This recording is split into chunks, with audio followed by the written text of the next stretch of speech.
Good afternoon. I think we're going to get started. We have our musicians are here, and we have a small but quiet crowd, or a loud crowd. Just good to have you here. Can't hear me? Really? Oh. Okay, get even close. Is that better? Okay.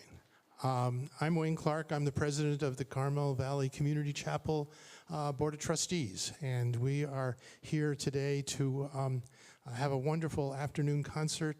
It helps with the getting to know people, getting to see people, getting the community together, but it also helps with a little fundraising for the chapel, very much so. So we appreciate you being here, and without further ado, I want to introduce Electra and James Jaffe. Electra Schmidt is our pianist, and James Jaffe is our cello player. You have in your program a very good description. I can't do them justice.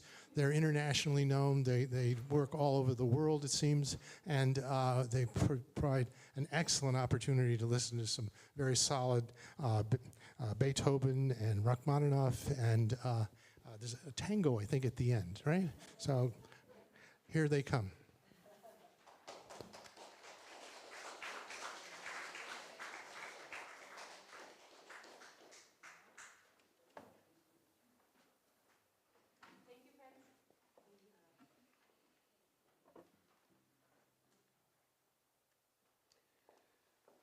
Can you all hear me okay? Oh, maybe I can use this. Yeah. How's this? Test, test. Oh, it seems off maybe. I see a little red light on it. Oh, come on, little red light. Hello? Oh, there. Okay. Great. I'll set this over there for a second. Electra and I are delighted to come here and share some music with you. And I think it's quite a bold move to start with late Beethoven. But we're excited to do it. And so this is music that sometimes you take a whole program to build the kind of rapport with your audience so that you can dive into this really intricate, amazing music. However, I'll tell you in a nutshell why I feel confident about it today, which is that this is my second time in this chapel. And the first time, I thought I was just here to play some beautiful music for a church service, but instead it was an unusual occasion in which Peter, who directs the Hidden Valley music seminars, was filling in to give the sermon for the reverend who had COVID. And he proceeded to deliver this address, which was originally by Carl Polnack, who is a Ithaca College professor, and it was just to the parents of an incoming class of freshmen in 2003. But I found myself choking back tears because never really had I heard an address like that just so deeply understood what I felt to be my purpose, here playing music, but hadn't, really successfully articulated. And so I think of this room often, actually, and I'm just delighted to come back here and share music with you.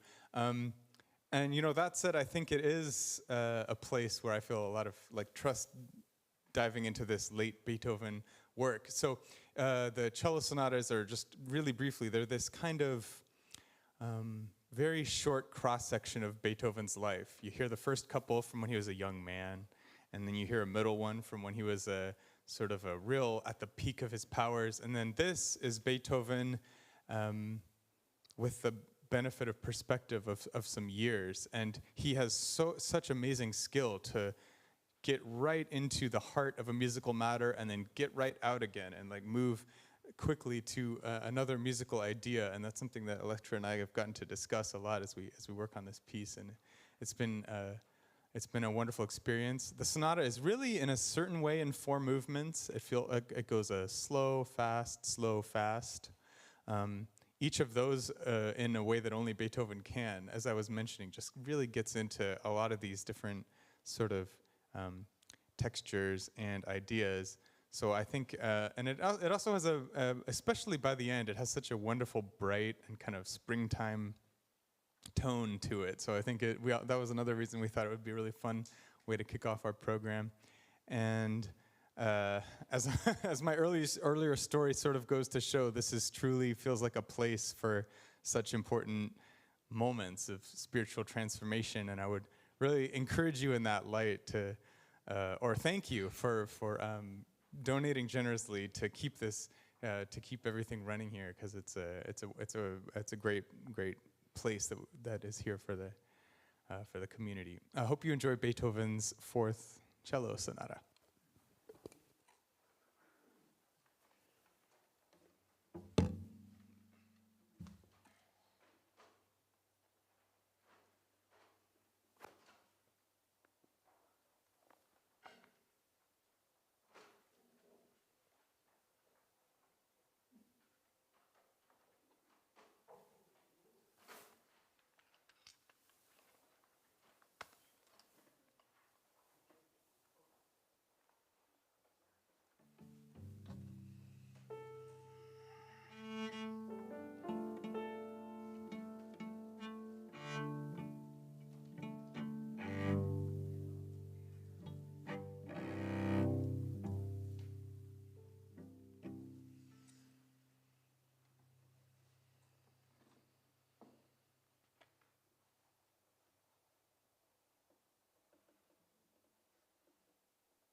Splash soon.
Thank you so much, friends, ladies and gentlemen. I'm glad you enjoyed that. It's a very playful Beethoven, which sometimes is a bit strange to see how dark he could get, but also how light and playful. So we enjoy playing this very much, as you can tell.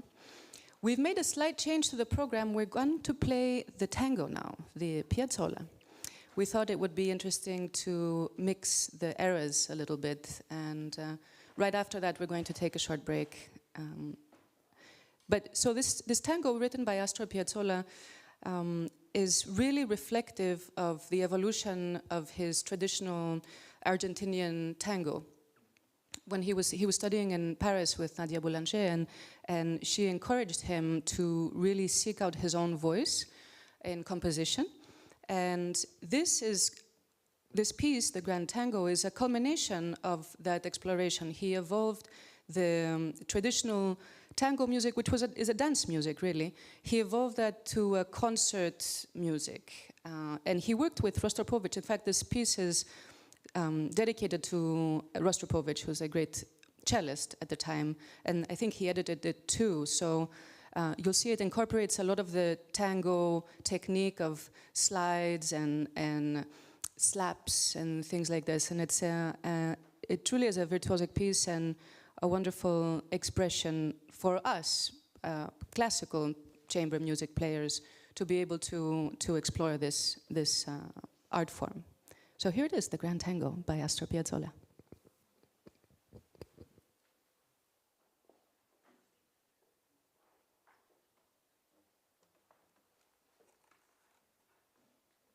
Yeah, if anyone wants to dance,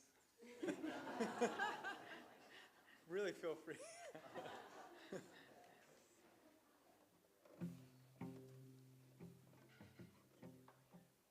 Contemporary piece, so I have to rely on the contemporary devices. Bear with me.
Okay, so shuffle them around. Pick out one. And what are the numbers, Mary? We have 20449-046.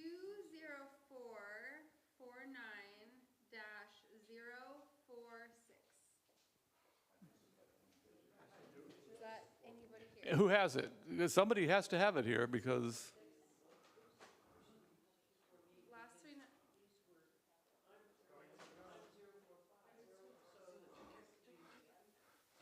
who has 046? Okay, put it in this, please. Okay, in here?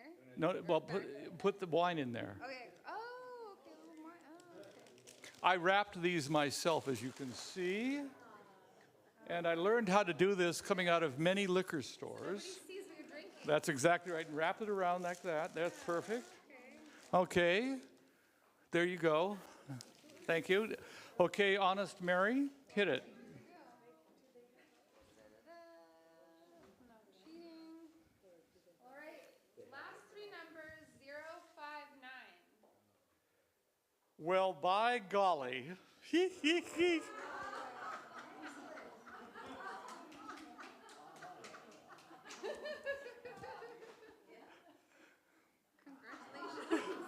Would you please wrap it for me?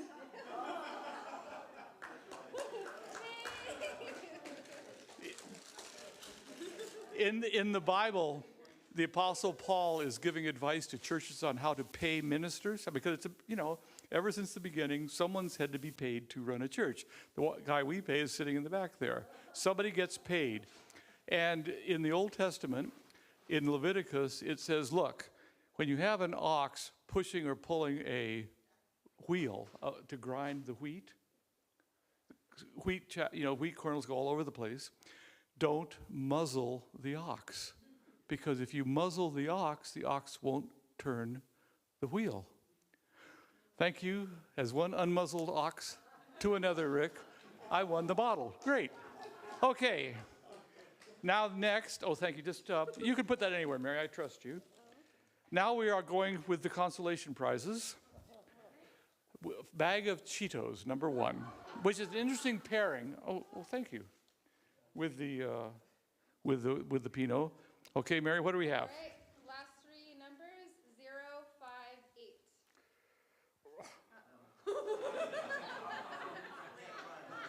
Maybe I shouldn't be choosing. I did win. It's fixed. As I say, this will be an interesting pairing tonight. Here's that. Okay, no, I can't win anymore. I just won't. Okay, the next one, please, Mary. Get me off stage before I... Yeah, mix them up better. Okay, mixing up.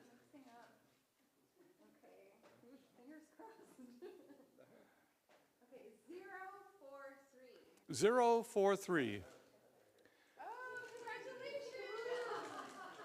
Yay. 2 more in rapid succession, please, Mary. I'm getting a hook signal in the back. All right, in time. 034. Ah, the lovely Diane. I love Cheetos. Oh, yes. Listen, yes. Everybody, just eat a bag. You love them forever. Okay, next. Drum roll. All right, 042. Oh my gosh! No, that's okay.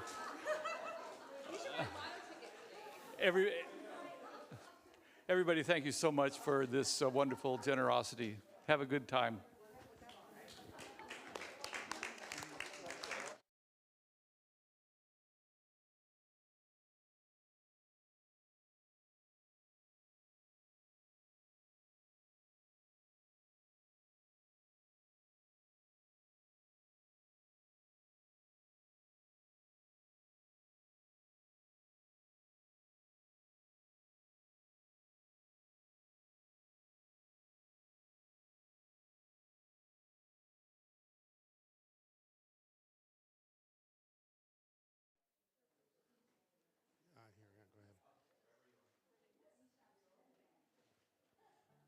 Okay.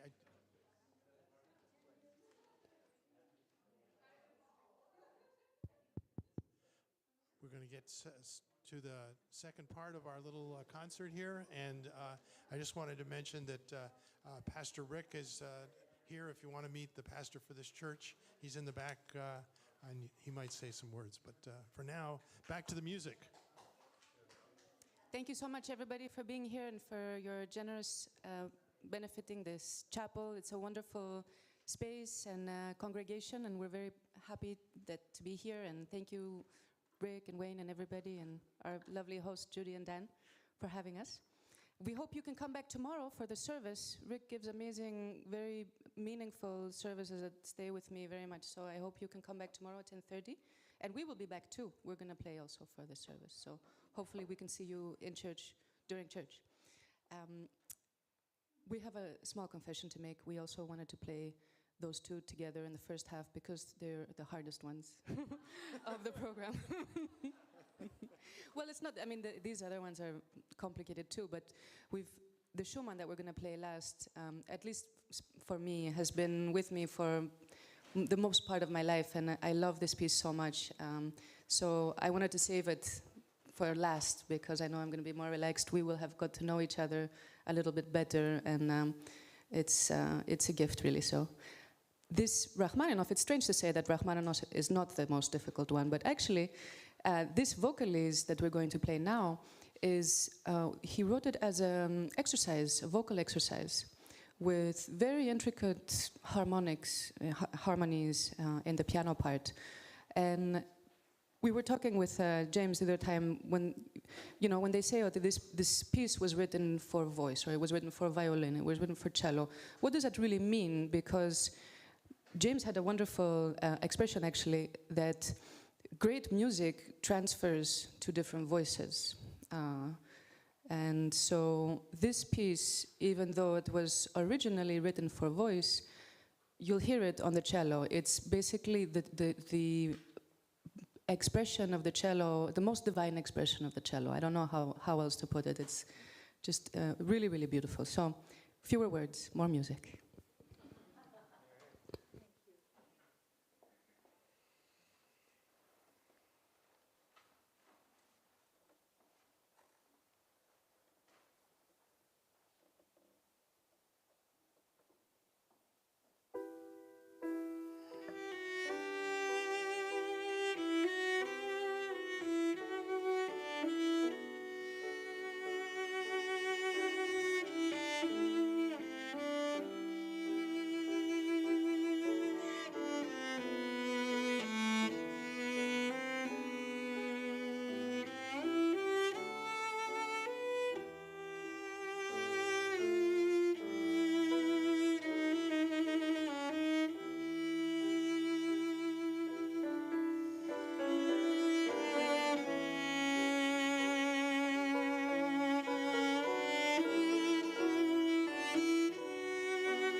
This is Fantasy-Stück by Robert Schumann in 3 movements.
Thank you so much, friends, for enjoying and being such a wonderful, warm audience.